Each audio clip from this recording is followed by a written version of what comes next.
قوم سبت کا ذکر فرمایا اللہ نے. ہفتے والے دن کچھ لوگ نافرمانی کرتے ہیں. ہمارے بھی ہیلے بہانے ہیں نا آج کل کاروبار میں. تو اسی سپارے کی آیت نمبر 65 کے اندر اللہ تعالیٰ نے حضرت داؤد کی قوم کا ذکر کیا کہ اللہ نے انہیں حکم دیا تھا کہ ہفتے والے دن مچھلیاں نہیں پکڑنی. تو وہ کہتے تھے چلو ہاتھ لگا کے نہیں پکڑنی, ہاتھ لگا کے. وہ ہمارے لوگ ہیلے بہانے تلاش کر لیتے ہیں نا. وہ بڑے جناب انشورنس والا آ گیا, اب وہ بینک والا آ گیا, وہ فلانے صاحب آ گئے, وہ تروڑ مروڑ کے کہانیاں باتیں, اور پھر ہمیں بھی رستے مل جاتے ہیں بچنے کے. مفتی صاحب نے کہہ دیا تھا, ایک مولانا سے میں نے ان کو کہا ہفتے والے دن مچھلیاں نہیں پکڑنے کا. نہیں پکڑتے, چھوٹے چھوٹے حوض بنا لیے. تو مچھلیاں زیادہ آتی تھی اس دن, یہ بھی اللہ کی قدرت تھی. نماز کے وقت گاہک زیادہ آتے ہیں, یہ اس کی قدرت ہوتی ہے. تو وہ مچھلیاں حوض میں جمع ہو جاتی. یوں سمجھ لیں کہ جال انہوں نے لگا لیے ہوئے تھے, تو جال میں وہ پھنستی رہتی تھی, حوضوں میں آتی رہتی تھی. ہفتے کو نہیں پکڑتے تھے, اتوار کو پکڑ لیتے تھے. تو پھر اللہ نے انہیں سزا دی. فرمایا تماشے کرتے ہو اللہ کے حکم کے ساتھ. کیا سزا دی؟ فَقُلْنَا لَهُمْ كُونُوا قِرَادَةً خَاسِئِينَ. فرمایا بندر بن جاؤ دھتکارے ہوئے. جو رزق حرام طریقے سے کماتے تھے رب انہیں بندر بنا دیتا تھا. ابھی بھی میں نے دیکھے ہیں بڑے بڑے تاجر پاگلوں جیسی زندگی گزار رہے ہیں. نفسیاتی طور پہ سکون نہیں ہے, کروڑوں روپیہ پڑا ہے. کیوں؟ اس لیے کہ رب کے بتائے ہوئے طریقے کے مطابق تجارت نہیں کرتے. آگے ایک اور دلچسپ بات آ گئی. بنی اسرائیل کے اندر نا ایک شخص نے اپنے چچا کو قتل کر دیا جائیداد کے لیے. یہ دیکھیں کب سے لوگ جائیداد کے لیے قتل کرتے آ رہے ہیں. چچا کو قتل کر دیا, اور قتل کر کے حضرت موسیٰ علیہ السلام کے پاس آئے کہ میرے چچا کو کسی نے قتل کر دیا ہے, تو بتائیں کیا کرنا ہے. تو آپ نے فرمایا کہ گائے ذبح کرو, اور اس کا ایک ٹکڑا مقتول کو مارو, مرنے والے کو. وہ خود اٹھ کے بتا دے گا مجھے کس نے قتل کیا ہے. اب ارادہ نہیں تھا گائے ذبح کرنے کا, تو بہانے کرنے لگے. ارادہ نہیں نہ ہوتا تو پھر کیا ہوتے ہیں, کہنے لگے گائے کس طرح کی ہو, بوڑھی ہو کہ بچی ہو, رنگ کیسا ہو, جوان ہو کہ چھوٹی ہو, حال میں ایک دفعہ چلنا سیکھ گئی ہو یا ابھی نہ سیکھی ہو. تو بتاتے گئے تو رب بھی شرطیں بیان کرتا گیا. گہرے زرد رنگ کی ہو, حال کے اندر اسے نہ چلایا گیا ہو, پانی نہ نکالا گیا ہو, نہ بچی ہو نہ جوان ہو, اس کے درمیان ہو. یہ ساری شرطیں کہاں پائی جاتی تھی؟ حضرت موسیٰ علیہ السلام کی قوم کا ایک شخص تھا جو اللہ کا ولی تھا. وہ جب انتقال کرنے لگا نا, اللہ اکبر, دیکھو رب ولیوں کی اولادوں پر بھی کتنا فضل فرماتا ہے. وہ جب انتقال کرنے لگا تو ایک اس کے پاس چھوٹی سی بچیا تھی, گائے کی بچی. اس نے جنگل میں چھوڑ دی. کہنے لگا یا اللہ میں تیرے نام پہ چھوڑتا ہوں, میرا بچہ جوان ہو جائے تو اسے دے دینا, اور تو سرمایہ ہی کوئی نہیں. بچہ بڑا ہوا تو بچہ بھی بڑا نیک تھا, اپنی ماں کا بڑا فرما بردار تھا. اس کی ماں نے کہا بیٹا تیرے باپ نے ایک گائے چھوڑی تھی. تو بچہ جنگل میں گیا اور جا کے کہنے لگا اے اللہ میری گائے مجھ سے ملا دے. تو رب کریم نے وہ گائے واپس کر دی. وہ گائے گھر لے آیا. اب وہ کہنے لگا اماں بیچ دوں, تو اماں کہنے لگی بیٹا میرے پوچھے بغیر نہ بیچنا. کئی دفعہ گاہک لگے, پر اس نے کہا جب تک میری اماں نہ کہے گی میں بیچوں گا. ادھر بنی اسرائیل والے شرطیں جتنی گائے کے بارے میں پوچھ چکے تھے وہ ساری اسی گائے میں پائی جاتی تھی. تو یہ ڈھونڈتے ڈھونڈتے وہاں پہنچ گئے. تو کہنے لگے گائے چاہیے. تو اس نے کہا بھی تمہاری مرضی سے نہیں, قیمت میری مرضی کی. ایک مفسر نے تو یہاں تک لکھا ہے کہ اس نے کہا گائے ذبح کر کے نا, تو جتنا گائے کے اندر گوشت ہوگا نا اتنا ہی کھال کے اندر تو مجھے مال بھر کے دو گے, اتنے سکے بھر کے دو گے, اتنی اشرفیاں بھر کے دو گے, تو پھر تمہیں گائے دوں گا. تو پھر یہ گائے انہیں ملی اور یہ گائے لے کر کے آئے. زیادہ سوالات نہ کرتے تو زیادہ الجھتے نہ. ہم بھی دین کے معاملے میں بڑے سوال جواب کرتے ہیں, اتنا سوال کریں جتنی اس کی ضرورت ہے. ان لوگوں نے سوالات زیادہ کیے تو پھر الجھ زیادہ گئے. تو میرے بھائی اس کا ذکر بھی اللہ تبارک و تعالیٰ نے پہلے پارے کے اندر بیان فرمایا. پھر اللہ کریم نے فرمایا کہ کچھ ایسے لوگ بھی ہیں یہودیوں میں سے جن کا دعویٰ ہو گیا ہے کہ ہم اللہ کے بڑے پیارے ہیں. فرمایا یہ صرف ان کے منہ کی باتیں ہیں, یہ تو قیامت میں پتہ چلے گا نا کہ اللہ کا پیار کس کے ساتھ زیادہ ہے. اور پھر یہ بھی یہودیوں نے دعویٰ کیا ہے. اسی پارے میں اللہ فرماتے ہیں کہ ان کا دعویٰ ہے کہ ہم اللہ کے بڑے پیارے ہیں, جنت میں ہم ہی جائیں گے, تو اللہ فرماتا ہے پھر مرنے کی دعا تو کرو, جنت میں تو مر کے جانا ہے نا. لیکن رب فرماتے ہیں یہ کبھی مرنے کی دعا نہیں کریں گے, اس لیے کہ انہیں پتہ ہے کہ ہم نے آخرت کے لیے کیا بھیجا. لے جی پہلا حکم آ گیا یا ایھا الذین آمنوا کہہ کے, پہلی آیت قرآن پاک کی پہلے سپارے میں پہلی آیت جس میں اللہ نے کہا یا ایھا الذین آمنوا. تو پہلا حکم آمنوا کہہ کے آیت نمبر 104 میں جو اللہ نے حکم دیا ہے نا, وہ نبی پاک کی تعظیم کا حکم ہے. پہلا حکم ہی اللہ نے حضور کی عزت اور ناموس کا ارشاد فرمایا. پہلا اس ترتیب کے لحاظ سے وہ ہوا یہ کہ جب نبی پاک کو بات ارشاد کرتے تو صحابہ کرام اٹھ کے عرض کرتے رائینا یا رسول اللہ, حضور سمجھ نہیں آئی ذرا رعایت کر دے. تو یہودیوں کی عبرانی زبان کے اندر نہ ذرا کھینچ کے پڑھتے تھے رائینا, تو اس کا معنی بنتا تھا معاذ اللہ اے ہمارے چرواہے. بکریاں چرانے والے کو بھی وہ رائینا کہتے تھے. تو جب صحابہ یہ کہنے لگے تو اللہ نے منع ہی کر دیا, فرمایا میرے محبوب کے غلاموں اس لفظ کے پیچھے چھپ کے, اس لفظ کے پیچھے چھپ کے لوگ میرے نبی کی بے ادبی کر جاتے ہیں. تو جس لفظ کا کوئی ایک معنی بے ادبی والا بنتا ہو وہ لفظ بھی میرے نبی کے لیے نہ کہو. لفظ وہ والے کہو جس میں کوئی بے ادبی کا معنی نکلے نہ. یہاں لوگوں نے بڑے بڑے لفظ نہیں بول دیے, پھر کہتے میرا مطلب یہ تھا, میرا مطلب وہ تھا, تو تو نے وہ لفظ بولا کیوں جس کا کوئی غلط مطلب بھی نکل سکتا تھا. اللہ نے فرمایا یا ایھا الذین آمنوا لا تقولوا رائینا, اے ایمان والو رائینا کہو ہی نہ. تو یا اللہ کیا کہیں, فرمایا وقولوا انظرنا, تم کہو یا رسول اللہ ایک نظر فرمائیے. انداز دیکھیے, انظرنا ایک نظر. تو ہمارے بزرگ تو پہلے ہی بڑے پیار والوں نے کہہ دیا یا رسول اللہ انظر حالنا.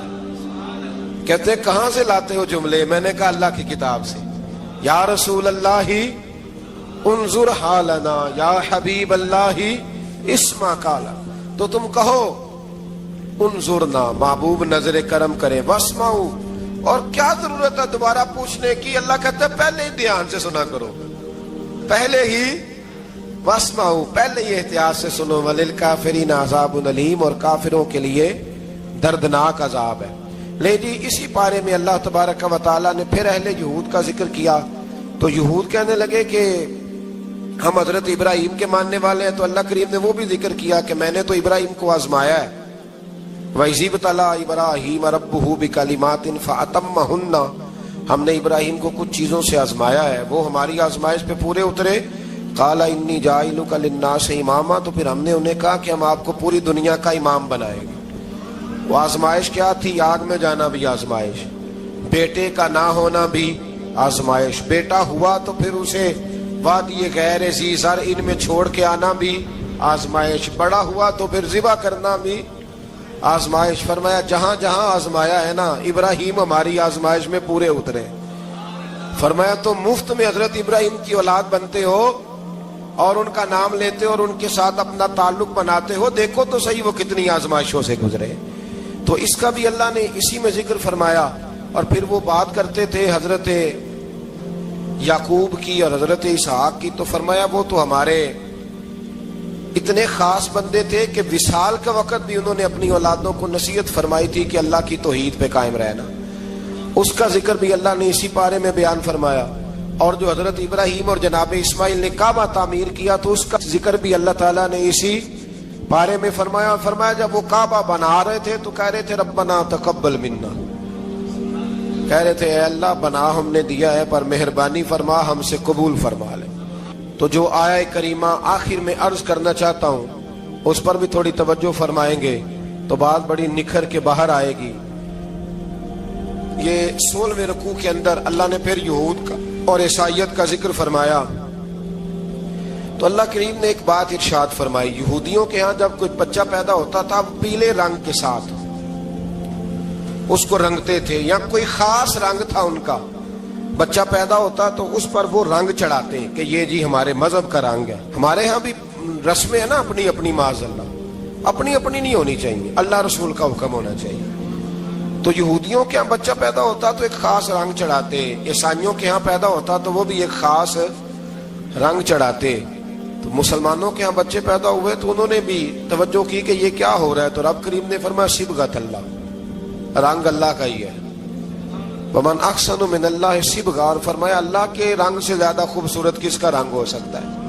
اللہ کا رنگ کیا ہے؟ لا الہ الا اللہ محمد الرسول اللہ صلی اللہ علیہ. فرمایا نیلے پیلے کالے رنگ نہ چڑھاؤ، اپنے ذہن پر توحید و رسالت کا رنگ چڑھاؤ. یہ سب سے بہترین رنگ ہے. اگر تمہارے ذہنوں پر رب رسول کی توحید کا رنگ چڑھ گیا تو یہ وہ والا رنگ ہے، پھر تمہیں کسی اور رنگ کی طرف جانے کی ضرورت نہیں پڑے گی. تو فرمایا رنگ وہ پیدا کرو جو توحید کا ہے، رسالت کا ہے، اس رنگ کی توجہ کرو. قرآن مجید کے اس پارے میں اللہ کریم نے مختلف باتیں بیان کر کے آخری رکوع میں یہ جو رنگ کا ذکر فرمایا نا، تو یہ لگتا ہے پورے پارے کا خلاصہ ہے کہ رب کریم نے فرمایا اصل بات یہ ہے کہ تمہاری سوچوں پہ رب رسول کی توحید و رسالت کا رنگ ہونا چاہیے. وہ ایک دفعہ مسلمہ کذاب بے ایمان کہنے لگا میں نے بنا لیا قرآن پاک کا جواب. معاذ اللہ. جواب کیا بنایا؟ وہ سورت ہے نا القاریۃ ملقاریہ، وما ادراک ملقاریہ، کھڑکھڑانے والی. کیا ہے کھڑکھڑانے والی؟ تمہیں کیا پتا کیا ہے کھڑکھڑی؟ قیامت کا ذکر ہے. کہنے لگا میں نے اس کی ایسی صورت بنا لیا. تو کیا بنایا؟ الفیل ملفیل، وما ادراک ملفیل. کہنے لگا ہاتھی. تمہیں کیا پتا کیا ہاتھی؟ تم کیا جانو کیا ہاتھی؟ تو پاس جو اس کے اپنے بیٹھے تھے نا چیلے، کہنے لگے چپ کر جا، سارے زمانے کو پتا ہے ہاتھی کیا ہوتا ہے. تو پاگل ہے، اس کے دو کان ہوتے ہیں، ایک سونڈ ہوتی ہے، چار اس کے پیر ہوتے ہیں. بیوقوف آدمی قرآن کا مقابلہ کرنا ہے تو کچھ چاج کے ساتھ کر. پاگلوں کی طرح مقابلہ کرے گا، جوتے کھائے گا بھی، ہمیں بھی پڑھوائے گا. تو قرآن مجید کا کوئی مقابلہ کر سکا؟ تو اس آیہ مبارکہ میں اللہ نے کافروں کو یہ کہا اگر مقابلہ نہیں کر سکتے تو پھر اللہ سے ڈرو، ورنہ دوزخ میں ڈالے جاؤ گے، وہ جس کا ایندھن آدمی اور پتھر ہے، اور بنائی بھی کافروں کے لیے گئی ہے. اعدت للکافرین، جہنم کس کے لیے بنائی گئی ہے؟ کافروں اور منافقوں کے لیے. مسلمانوں کے لیے بنائی گئی.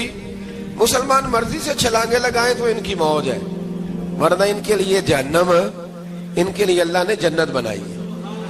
اور یہ بات کرتے ہی رب کریم نے فرمایا اے محبوب علیہ الصلوۃ والسلام، مومنوں کو خوشخبری دے دے کہ اللہ نے ان کے لیے جنت بنائی ہے، اس میں باغات ہیں، انہیں رزق دیا جائے گا کھانے کے لیے، اور اس میں انہیں پاکیزہ بیویاں دی جائیں گی، اور پھر وہ اس میں ہمیشہ رہیں گے، انہیں اس سے نکالا نہیں جائے گا. آگے جو آیات کریمہ ہے نا، اس کے اندر اللہ تبارک و تعالیٰ نے فرمایا ہے کہ اللہ حیا نہیں کرتا سمجھانے کے لیے مچھر کی مثال بھی دینی پڑے. فرمایا قرآن سے کچھ لوگ ہدایت حاصل کرتے ہیں اور کچھ گمراہ ہو جاتے ہیں. جب لوگ اپنی مرضی کی تشریحات چاہتے ہیں تو گمراہ ہوتے ہیں، اور جب قرآن کو رسول اللہ صلی اللہ علیہ وسلم اور امت مسلمہ کی تشریحات کی روشنی میں سمجھتے ہیں تو پھر اللہ ہدایت عطا فرماتا ہے. پھر اللہ تبارک و تعالیٰ نے آگے ارشاد فرمایا حضرت آدم کی پیدائش کا واقعہ. کچھ مفسرین نے لکھا اللہ نے مشورہ کیا تھا فرشتوں سے، وَإِذْ قَالَ رَبُّكَ لِلْمَلَائِكَةِ إِنِّي جَاعِلٌ فِي الْأَرْضِ خَلِيفَةً. لیکن کچھ مفسرین کہتے ہیں کہ اللہ کو ضرورت نہیں فرشتوں سے مشورہ کرنے کی. اللہ نے فرشتوں سے مشورہ نہیں کیا، بلکہ رب نے انہیں آگاہ فرمایا تھا کہ میں لگا ہوں زمین پہ اپنا نائب بنانے، میں خلافت دینے لگا ہوں زمین پہ. اب یہ تو دینے والی کی مرضی ہے نا اس نے کس کو دینی ہے، یہ تو دینے والے کی مرضی ہے نا اس نے. تو کچھ لوگ کہتے ہیں کہ دینے والے سے زیادہ ہمیں پتہ ہے. تو فرشتوں کو بھی یہ اجتہادی خطا ہو گئی، کہنے لگے یا اللہ اسے نہ بنانا، یہ فساد کرے گا، یہ خون ریزیاں کرے گا. تو اللہ نے فرمایا جو میں جانتا ہوں وہ تم. اللہ اکبر. امام راضی فرماتے جب رمضان آتا ہے تو اللہ فرشتوں سے کہتا ہے ذرا یہ کھول کے دروازے دیکھو نا یہ زمین پہ کیا کر رہے ہیں. تم تو کہتے تھے فساد کریں گے اور یہ سارے تراویحیں پڑھ رہے ہیں. تم تو گویا کہتے تھے فساد کریں گے اور یہ تو دیکھو گویا رمضان کے روزے رکھ رہے ہیں، یہ تو میری یاد میں نکلے ہوئے. تم کچھ کہتے تھے اور دیکھو میں نے تمہیں کہا تھا نا جو میں جانتا ہوں وہ تم. اللہ نے پھر حضرت آدم علیہ السلام کو تمام زمانے کے علوم عطا کیے، علم سکھا لیا. تو فرشتوں سے کہا تم بھی ان چیزوں کے نام بتاؤ، تو وہ بتا سکے نہیں. اللہ نے فرمایا اب اس طرح کرو آدم کو سجدہ کرو. سب نے سجدہ کیا سوائے وہ. کہنے لگا یا اللہ صرف تجھے ہی کرنا ہے، کرنا بھی صرف اللہ کو چاہیے، پر رب کے آگے بھی جھکنا چاہیے، اور جس کے سامنے رب جھکائے نا وہاں بھی. اور یہ جو عاجزی ہے نا، یہ جو جھکنا ہے یہ علم کے آگے ہے. ہماری مصیبت یہ ہے کہ ہم علم کے آگے بھی گردن جھکانے کو تیار نہیں ہوتے، وہاں بھی ہم خود عالم فاضل بن جاتے ہیں۔ تو فرمایا کہ سب سے کا سجدہ کرو، سب نے سجدہ کیا سوائے ابلیس کے، تو پھر ہوا کیا؟ وکان من الکافرین، وہ کافروں میں سے ہو گیا۔ پھر اللہ نے حضرت آدم کو اور جناب حوا کو نا مقام دے دیا جنت میں رہنے کے لیے، اور کہا سارا کچھ کھانا، درخت کے قریب نہ جانا۔ ابھی آپ کسی سے کہہ دیں تھوڑا سا کہ پیچھے نہ دیکھنا، یعنی اگر میری سمجھ لیں ادب کی وجہ سے کوئی 1.5-2 منٹ یا 6 منٹ نہیں بھی نہ دیکھے گا تو سوچے گا ضرور کہ پتہ نہیں اب پیچھے کیا ہے، مصیبت کیا ہے۔ یعنی آپ کہہ کے دیکھ لیں کسی کو، پیچھے نہ دیکھنا فطرت ہے نا انسان کی، وہ جستجو کرتا ہے، کہا اس درخت کے پاس نہ جانا۔ تو حضرت حوا سلام اللہ علیہا کہتے ہیں دل میں خیال رہتا تھا کہ آخر ہے کیا درخت کے پاس۔ یہی انسان کا عقیدہ توحید ہے کہ جہاں سے رب منع کر دے وہاں وہ منع ہو جائے، اور یہ ان کی خطا نہیں تھی، یہ اللہ کی حکمت تھی، چونکہ رب نے تو پہلے کہہ دیا تھا بنایا ہی زمین کے لیے، تو یہ تو سارا کچھ ہونا تھا تو زمین پہ آنا تھا نا۔ تو حضرت حوا اور جناب آدم کے پاس شیطان آیا، اب اس کو نکال تو دیا تھا پر ابھی اس کا جنت میں آنا جانا بند نہیں ہوا تھا، یہ بھی اللہ کی حکمت تھی۔ تو وہ کہنے لگا تمہیں پتہ ہے بعد میں مر جاؤ گے؟ تو حضرت حوا کہنے لگی کیا موت بھی آئے گی؟ کہاں، اس کی تکلیف بھی بڑی ہوگی، تو پھر بچیں گے کیسے؟ تو کہنے لگے پھل کھا لو اس درخت کا، تو بچنے کے لیے پھل کھایا تھا۔ اس طرح لوگ آج بہت سارے کام بچنے کے لیے کرتے ہیں پر بچ سکتے، بچنے کے لیے پھل کھایا تو اللہ نے فرمایا زمین پہ چلے جاؤ۔ تو حضرت آدم زمین پہ آئے، پھر کئی 100 سال روتے رہے۔ فَتَلَقَّى آدَمُ مِن رَبِّهِ کَلِمَاتٍ، تو پھر اللہ نے خود ہی جناب آدم کو کچھ کلمے سکھائے۔ علامہ اسماعیل حقی فرماتے ہیں وہ کلمے یہ تھے کہ حضرت آدم نے میرے نبی کا وسیلہ پیش کیا، اللہ کریم نے جناب آدم کی دعا کو مقبول فرما لیا۔ پھر آگے بنی اسرائیل کا ذکر آ جاتا ہے۔ اللہ تعالیٰ نے بنی اسرائیل، آج آپ اسی قوم کو یہودی کہتے ہیں، ان کو اللہ نے اس زمانے میں فضیلت عطا کی تھی بہت زیادہ۔ تو عرب کے اندر جب نبی پاک علیہ السلام نے اعلان نبوت کیا تو کچھ لوگوں نے یہ کہہ دیا کہ اگر یہ یہودی کلمہ پڑھ لیں گے تو ہم بھی پڑھ لیں گے۔ تو پھر اللہ نے انہیں یاد کرایا کہ تم اصل میں کیا ہو، تمہیں کلمہ پڑھنا چاہیے۔ تو اہل یہود کا تذکرہ کرتے کرتے رب کریم نے ایک بات یہ بھی ارشاد فرمائی کہ تم لوگوں کو تو کہتے رہے ہو کہ وہ نبی آنے والے ہیں، وہ نبی آنے والے ہیں، اور جب آ گئے ہیں تو ماننے کو تیار نہیں ہو۔ تو فرمایا تأمرون الناس بالبر وتنسون انفسکم وانتم تتلون الکتاب، لوگوں کو بھلائی کا حکم دیتے ہو اور اپنے آپ کو بھول جاتے ہو، افلا تعقلون، تمہیں عقل نہیں؟ پھر اللہ نے انہیں یہ بھی یاد کرایا کہ یاد کرو وہ زمانہ کہ جب فرعون نے خواب دیکھ لیا تھا کہ کوئی بچہ اس کی سلطنت کو تباہ کرے گا، تو پھر اس نے تمہارے بچوں کو ذبح کرانا شروع کیا اور تمہاری بیٹیوں کو چھوڑتا تھا۔ فرمایا یہ بھی تو تم نے دیکھا، میں نے تمہیں پھر تم سے کہا جہاد کرو قوم عمالقہ کے خلاف، تو مقام طیہ میں جا کے یہ لوگ کہنے لگے ہم سے جہاد نہیں ہوتا۔ اللہ نے انہیں ایک میدان میں قید کر دیا۔ بڑی دلچسپ بات، قید تو لوگ ہوتے ہیں نا چار دیواری میں، تو اللہ نے بنی اسرائیل والوں کو جب انہوں نے کہا جہاد نہیں کریں گے تو اللہ نے میدان میں قید کر دیا۔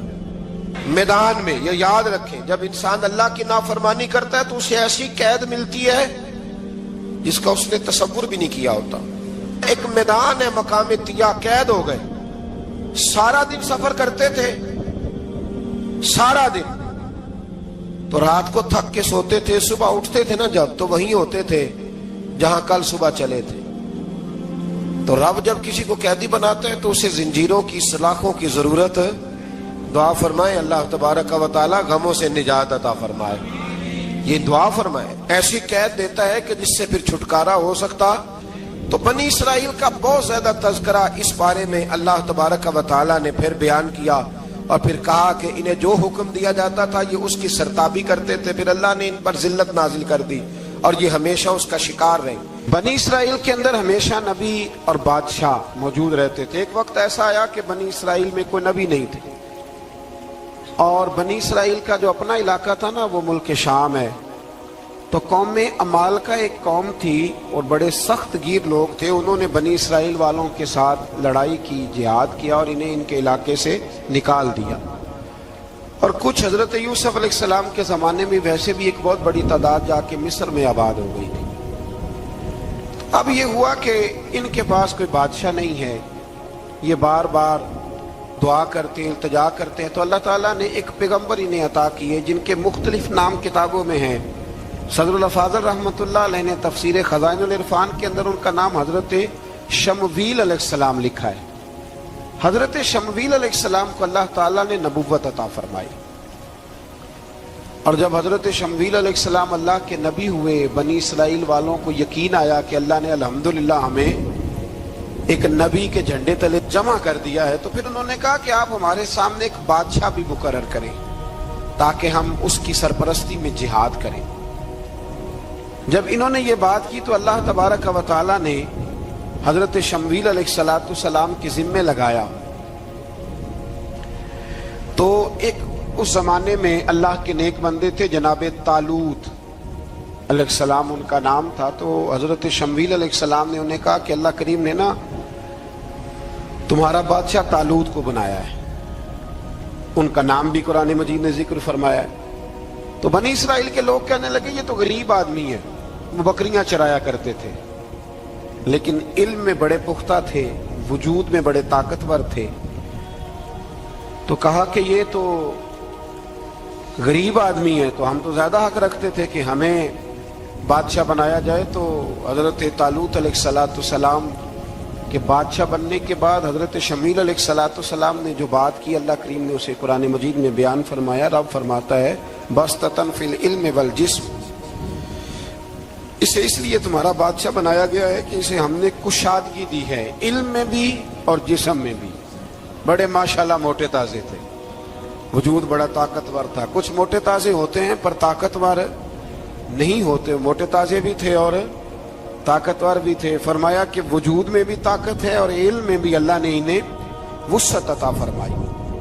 تو بنی اسرائیل والے کہنے لگے جی نہیں جی کوئی بندہ اور آ جائے، یہ ہمارا بہت بڑا مسئلہ ہے نا جی، ہر ایک کی مرضی کی نہ تو بات ہو سکتی ہے اور نہ ہر بندہ ہر ایک کی مرضی پر پورا۔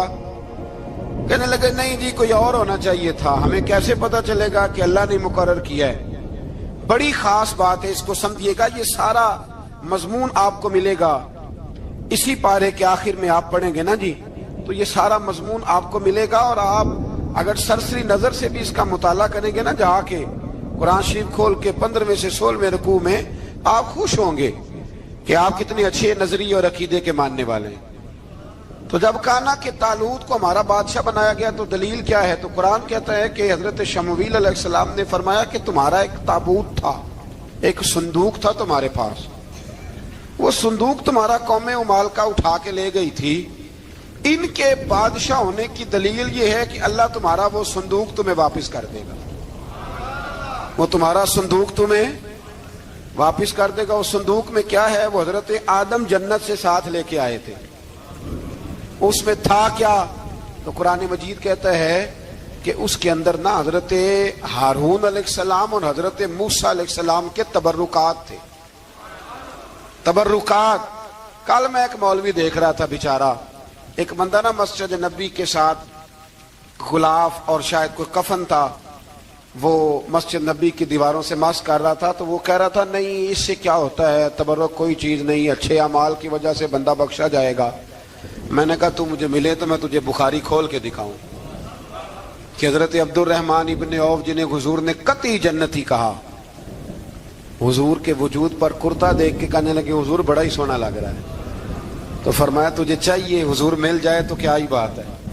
نبی پاک نے عطا کیا تو صحابہ کہنے لگے عبد الرحمن آپ کو تو ضرورت نہیں تھی، آپ کے پاس تو بڑے لباس ہیں، تو یہ کرتا حضور نے قبول کر لیا، کوئی لے کے آیا اور آپ نے مانگ لیا۔ تو وہ رو پڑے، کہنے لگے پہننے کے لیے نہیں مانگا، یہ حضور کے جسم سے لگ گیا ہے، میں نے کفن بنانے کے لیے مانگا ہے۔ تو کہتا ہے حضور کے تبرک میں خیر کوئی نہیں۔ اور آپ یقین کریں ان لوگوں پہ حیرانگی ہے، ہم نے بھی مرنا ہے نا جی، بڑی جلدی قبر میں جانا ہے، وقت کا کچھ پتہ نہیں، لیکن اتنے اندھے ہو کر لوگ چیزوں کو دیکھتے ہیں اور اس تیزی کے ساتھ گمراہی پھیلاتے ہیں۔ مجھے باقاعدہ کسی نے ویڈیو بھیجی اور کہنے لگا جی دیکھیں کتنی اچھی بات کر رہا ہے، لوگوں کو سمجھائیں۔ تو میں نے کہا نہیں، اس کو سمجھانے کی ضرورت ہے، اور میں نے اس کو دیکھا ہے، وہ جو لال رومال والا میں نے دیکھا ہے، وہ ڈھونڈ ڈھونڈ کے جاہلوں کو پکڑتا ہے، تلاش کرتا ہے، اور اگر کوئی مل جائے بات بتانے والا تو پھر وہ خود پکڑا جاتا ہے، اور کئی دفعہ پکڑا گیا تو نکل گیا ہے۔ اللہ تعالیٰ ہمیں سمجھنے کی توفیق دے، ہم سیانے ہو جائیں تو یہ دور دور تک نظر نہیں آئیں گے انشاءاللہ۔ تو وہ تابوت آئے گا، بنی اسرائیل والوں سے کہا تابوت میں کیا تھا سن لو، اور یہ قرآن مجید ہے۔ آج میری ماننا یہ 15 سے 16 رکوع ضرور ہی پڑھنا کہ وہ آخر تابوت میں کیا تھا، کھولنا ذرا۔ قرآن مجید کہتے ہیں کہ حضرت موسیٰ علیہ السلام اور حضرت ہارون کے تبرک تھے۔ تو تبرک کیا تھے؟ تمام مفسرین نے لکھا ہے کہ حضرت موسیٰ کا ایک کرتا تھا، ایک ڈنڈا تھا، جوتے تھے، اور جناب ہارون علیہ السلام کا امامہ شریف تھا، اور تورات کی کچھ تختیاں تھی۔ تو اس کا فائدہ کیا تھا؟ اس تابوت کا فائدہ یہ تھا کہ بنی اسرائیل والے جب اپنے دشمنوں سے لڑتے تھے، تابوت سامنے رکھ کے دعا مانگتے تھے، اللہ انہیں کامیابی عطا کر دیتا تھا۔ تو قوم عمالقہ کو بھی پتہ چل گیا کہ صندوق میں کچھ ہے جس کی وجہ سے یہ کامیاب ہو جاتے، وہ صندوق اٹھا کے لے گئے۔ اب ان کی کم بختی یہ، کم نصیبی یہ کہ انہوں نے جا کے اسے روڑی پہ پھینک دیا۔ جب روڑی پہ پھینکا تو ان کے اندر بیماریاں آ گئیں، وبائیں پھوٹ پڑی، مرنے لگے، وجود پھولنے لگا۔ پھر ان کے دلوں میں بات آئی کہ یہ ہم نے اس صندوق کی بے ادبی کی ہے۔ صندوق میں کیا ہے؟ تبرکات۔ ہمیں کہتے ہیں جی نالین کا نقشہ کیوں لگایا ہے؟ تمہارے تو بزرگوں کا عقیدہ ہے سر پہ رکھنے کو مل جائے اگر نقش نالے پاک حضور تو پھر کہیں گے کہ ہاں تاجدار ہم بھی ہیں۔ تو کہا کہ اس کے اندر یہ تبرکات تھے، انہیں بھی سمجھ میں آئی، تو انہوں نے نا بیل گاڑی منگائی اور وہ صندوق اٹھا کے اس کے اوپر رکھ دیا۔ اب کیا ہوا؟ قرآن کہتا ہے کہ فرشتوں نے نا اس صندوق کو وہاں سے اٹھایا۔ مفسرین نے لکھا اس کا معنی یہ بھی ہو سکتا ہے کہ اس بیل گاڑی کو ڈائریکشن پہ لگایا، ادھر سے حضرت شمویل علیہ السلام نے جناب طالوت کو بادشاہ بنا دیا، اور ادھر سے وہ صندوق چل پڑا۔ کہا بھئی ہم ان کو کیسے بادشاہ مانے؟ تو فرمایا بادشاہ اس طرح مانو گے کہ تمہارا وہ صندوق آ جائے گا، اور قرآن کہتے ہیں اس صندوق میں تمہارے دلوں کا سکون ہے، اس میں تمہارے دلوں کا۔ اور بھائی ہماری تو کوشش ہوتی ہے بزرگوں سے کوئی چیز مل جائے، اللہ والوں کا کوئی تبرک ہمارے ہاتھ آ جائے۔ تو وہ صندوق آ گیا، یہ مان گئے۔ اب جہاد کرنے نکلے تو لڑنا تھا جالوت کی قوم کے ساتھ۔ وہ بڑا سخت آدمی تھا، 3 من سونا اس نے وجود پہ پہنا ہوتا تھا۔ اس کی قوم سے لڑنا ہے، ٹوپی بڑی تگڑی پہنی ہوتی تھی لوہے کی۔ اب کون لڑے؟ ایک نوجوان تھے جن کا نام تھا داؤد علیہ السلام، وہ بھی بکریاں چرایا کرتے تھے۔ اور جن دنوں حضرت طالوت نکلے نا اپنی قوم کو لے کر جالوت کے خلاف لڑنے، تو حضرت داؤد بھی شامل ہو گئے۔ اللہ جب کسی کو نوازتا ہے نا تو پھر خاص ہی کرم نوازی کرتا ہے۔ مفسرین نے لکھا جب یہ جا رہے تھے نا، وہاں جا رہے تھے تو رستے میں انہیں 3 پتھر مل گئے، انہوں نے وہ تینوں پتھر اٹھا لیے۔ اس زمانے میں پتھر پھینکنے کے لیے چھوٹی چھوٹی لوگوں کے پاس چیزیں ہوا کرتی تھی، اس کو کوپھن بھی لوگ کہتے تھے، منجنیق، اس کو سامنے رکھ کے پھر بنائی گئی۔ تو آپ کے پاس بھی وہ آلہ تھا جس سے دشمن پر پتھر مارے جاتے تھے، تو آپ وہ مشین لے کر، وہ آلہ لے کر وہاں پہنچے ہوئے تھے۔ 3 پتھر آپ کے پاس تھے۔ آپ فرماتے ہیں اس دن میں بڑا بیمار تھا، اتنا بیمار تھا کہ میرا رنگ پیلا ہو گیا۔ اب وہ جالوت کے سامنے کوئی نہیں جاتا تھا، تو جناب طالوت کہنے لگے کہ جو جالوت کو مارے گا نا، یعنی ان کے بادشاہ کو اس قوم کے، تو میں اسے اپنی آدھی سلطنت بھی دے دوں گا اور اپنی بیٹی کا نکاح بھی اس کے ساتھ کر دوں گا۔ دیکھیں اللہ نوازتا ہے تو کس انداز میں نوازتا ہے۔ تو حضرت داؤد کہتے ہیں وہ دور کھڑا تھا تو میں نے نا 3 پتھر مارے۔ بھئی ہمت کرنا تو ہمارے ذمہ ہے کہ نہیں؟ میری ملت کا جوان کہتا ہے میں نے کرنا کرانا کچھ نہیں، یعنی اگر آپ کہیں نا کچھ کرو تو پھر وہ کوئی کام کرنے کی مطلب معاملہ۔ وہ مجھے کل ایک سنگی کہہ رہے تھے، کہنے لگے جی اللہ کے فضل سے کچھ بھی نہیں کرنا پڑا، مرشد نے نظر کر دی۔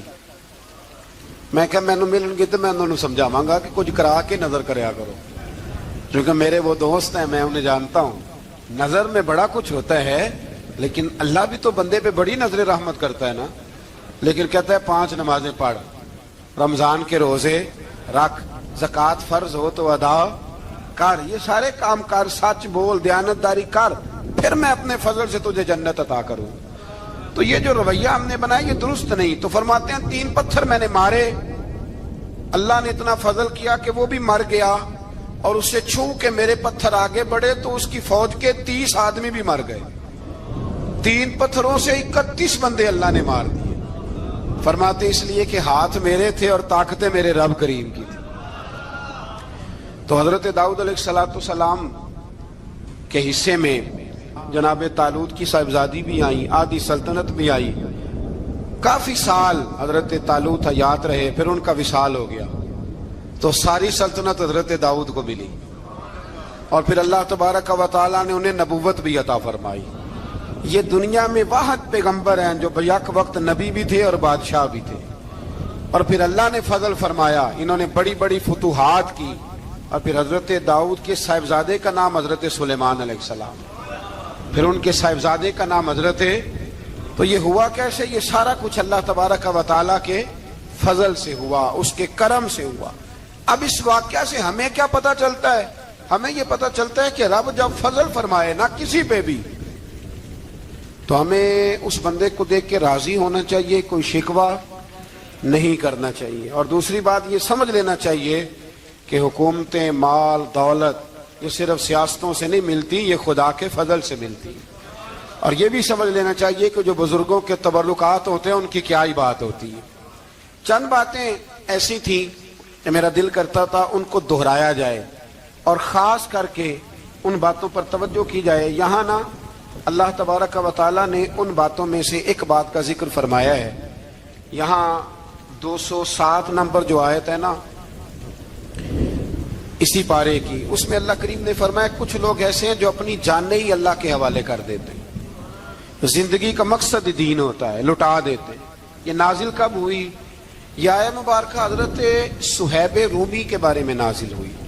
حضرت صہیب رومی رضی اللہ تعالیٰ عنہ بڑے مالدار تھے، مکے سے جب چلے نا تو سارا مال مکے میں چھوڑ دیا، اس لیے کہ اللہ کے رسول مدینے چلے گئے۔ فرماتے ہیں پھر میں نے مال و دولت کی پرواہ نہیں کی، پھر میں نے یہ سوچا کہ میں نے اپنے حبیب کے پاس طیبہ کے لیے جب نکلا تو کفار نے، قریش مکہ نے روکا، ہم نہیں جانے دیں گے۔ حضرت صہیب رومی فرمانے لگے بھی سنو، میں کمزور نہیں، میں طاقتور آدمی ہوں، اور تم میں سے کوئی ایسا مائی کا لال نہیں جو تیر چلانے میں مجھ سے زیادہ سیانا ہو، تلوار چلانے میں مجھ سے زیادہ عقل مند ہو، جانا مدینے میں نے ہے۔ اب یہ ہے کہ تم بتاؤ میرے ساتھ تیروں تلواروں سے لڑو گے یا میں تمہیں ایک سودا بتاؤں، وہ سودا کرو گے؟ قریش کہنے لگے سودا کیا ہے؟ کہنے لگے میرا بڑا مال ہے، میں مکے میں دفن کر کے آیا ہوں، تم مجھے مدینے جانے دو، میں تمہیں سارے مال کا پتہ بتا دیتا ہوں۔ ہزاروں لاکھوں میں تھا مال تجارت، دیکھیں جب صحابہ مدینے جاتے تھے تو کتنی قیمت دے کے جایا کرتے تھے۔ تم مجھے جانے دو، میں تمہیں وہاں کا پتہ بتاتا ہوں۔ انہوں نے کہا جی بات ٹھیک ہے، آپ پتہ بتا دیں۔ حضرت صہیب نے ساری زندگی کی جمع پونجی ہزاروں لاکھوں میں ساری دے دی اور مدینے کے لیے تیار ہو گئے۔ اللہ کریم نے اس بات کو بڑا ہی پسند فرمایا اور فرمایا وَمِنَ النَّاسِ مَن يَشْرِي نَفْسَهُ ابْتِغَاءَ مَرْضَاتِ اللَّهِ، فرمایا کچھ لوگ ایسے ہیں جو اپنی جانیں ہی بیچ دیتے ہیں اللہ کی رضا حاصل کرنے کے لیے، اپنی جانیں بیچ دیتے ہیں۔ نَفْسَهُ ابْتِغَاءَ مَرْضَاتِ اللَّهِ، اللہ کی رضا حاصل کرنے کے لیے اپنی جانوں کو بیچ دیتے ہیں۔ تو فرمایا پھر اللہ کیا کرتا ہے؟ فرمایا واللہ رؤوف بالعباد، پھر اللہ بھی اپنے بندوں پر بڑا ہی رحم فرمانے والا ہے۔ جب یہ سارا مال دے کے مدینے پہنچے نا تو ان کے استقبال کے لیے جناب عمر پہلے سے موجود تھے۔ حضرت عمر رسیو کر کے نبی کریم کی بارگاہ میں لے گئے تو فرماتے ہیں حضور نے مجھے دیکھتے ہی فرمایا صہیب زندگی میں تم نے بڑی تجارتیں کی ہوں گی، پر یہ جو تو نے سودا کیا ہے نا یہ بڑا ہی نفع والا کیا ہے، یہ جو سودا فرمایا یہ تو نے بڑا۔ تو دین کے لیے جب آپ کوئی کام کرتے ہیں تو یہ سودا بڑا نفع والا۔ ایک مضمون اور یہاں ہے 216 نمبر آیت میں، وہ بھی بڑا ہی سمجھنے والا ہے۔ اللہ کریم نے جب جہاد فرض کیا نا تو فرمایا کتب علیکم القتال، ہم نے تم پر قتل کرنا، قتال کرنا فرض کیا ہے۔ فرمایا ہو سکتا ہے تمہیں یہ